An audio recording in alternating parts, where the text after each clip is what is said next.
Hello friends, শিল্পীর রান্নাঘরে সবাইকে স্বাগত জানিয়ে আজকে শুরু করছি একেবারে ঝুরঝুরে পারফেক্ট টেস্টি সুজির উপমা কিভাবে তৈরি করতে হয়।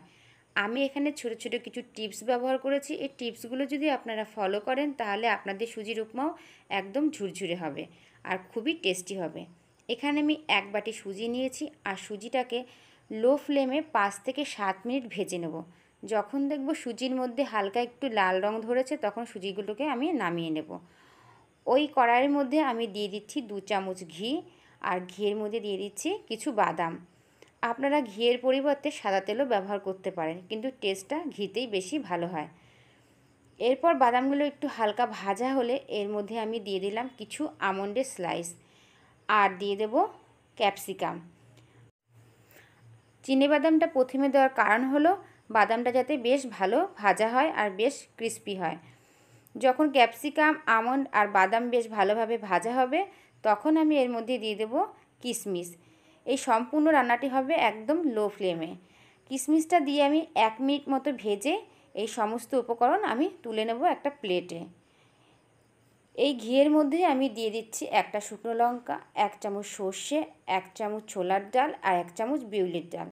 সমস্ত ফোড়নগুলোকে আমি বেশ ভালোভাবে ভেজে নেব যতক্ষণ না পর্যন্ত বিউলির ডাল আর ছোলার ডালটা বেশ ক্রিস্পি হচ্ছে। যখন দেখব ছোলার ডাল আর বিউলির ডালটা বেশ কুরকুরে করে ভাজা হয়েছে তখন আমি এর মধ্যে দিয়ে দিচ্ছি 1 চামচ জিরে। জিরেটা অবশ্যই দিতে হবে, উপমাতে জিরেটা খুব ভালো লাগে।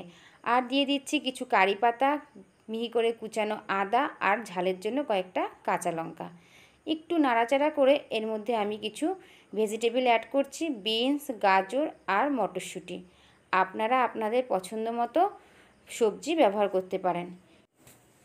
এখানে আপনারা বেবিকর্ন, ফুলকপি, ব্রোকলি ব্যবহার করতে পারেন। Red bell pepper, yellow bell pepper খুব ভালো লাগে। আজকে আমার কাছে ছিল না, আমি এই 3টে সবজি এখানে দিয়েছি। এরপর আমি যে বাটি মেপে 1 বাটি সুজি নিয়েছিলাম সেই বাটি মেপে আমি এখানে 3 বাটি জল দিয়ে দিচ্ছি। 3 বাটি জল অবশ্যই দিতে হবে, তাহলে সুজিটা আপনাদের একদম ঝুরঝুরে হবে। আর দিয়ে দিচ্ছি স্বাদ অনুসারে নুন আর টেস্টের জন্য 1/2 চামচ চিনি।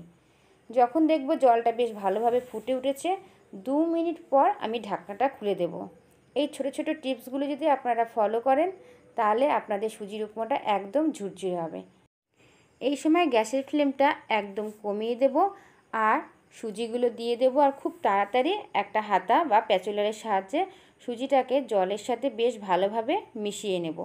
যখন দেখবেন সুজিটা জলের সাথে বেশ ভালোভাবে মিশে গেছে তখন গ্যাসের ফ্লেমটা একটু মিডিয়াম করে নেব আর খুব তাড়াতাড়ি নেড়ে নেব। যখন দেখবেন সুজিগুলো একটু দলা দলা পাকিয়ে গেছে তখন গ্যাসের ফ্লেমটা বন্ধ করে দিয়ে একটা ঢাকনা দিয়ে ঢেকে রেখে দেব। যেটুকু সুজি সেদ্ধ হতে বাকি আছে ওই ভাপে ভাপে সেটুকু সেদ্ধ হয়ে যাবে। ঢাকনা খুলে উপর থেকে দিয়ে দিলাম 1 চামচ লেবুর রস আর ভেজে রাখা ড্রাই ফ্রুটগুলো। একটা প্যাচুলার দিয়ে ড্রাই ফ্রুটগুলো বেশ ভালোভাবে উপমার সাথে মিশিয়ে নেব। তাহলে রেডি আমাদের সুজির উপমা। বাড়িতে অবশ্যই ট্রাই করবেন আর আমাকে কমেন্ট করে জানাবেন আপনাদের উপমাটাও কি আমার মতো এরকম ঝুরঝুরে আর টেস্টি হয়েছে। তাহলে আবার দেখা হবে নতুন কোনো রেসিপির সাথে।